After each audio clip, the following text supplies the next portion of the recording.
मुल्क भर समेत इस्लामाबाद में आटे की कीमत में 10 रुपए का इजाफा कर दिया गया, जिससे शहरी नाखुश हैं। वजूहात क्या हैं और आटे की कीमत क्यों बढ़ी, जानते हैं मजीद हमारे नुमाइंदे मलिक सईद आवान से। जी सईद, आगाह कीजिएगा।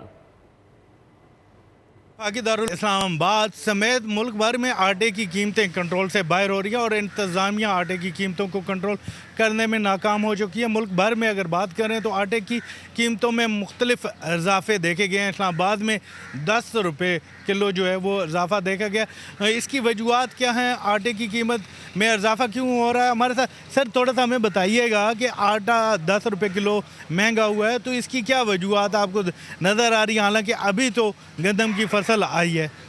गंदम में शार्टेज की वजह मेन मसला तो यही है, ज़िला बंदी हो गई है, गंदम अदम दस्तयाब है। ठीक है, छापे पड़ रहे हैं, गाड़ियाँ पकड़ रहे हैं, जुर्माने कर रहे हैं उनको 20-20 हज़ार रुपये, जिसकी वजह से आटा मज़ीद महंगा हो रहा है। अभी सब्सक्राइब करें और बेल दबाएं ताकि कोई खबर रह न जाए।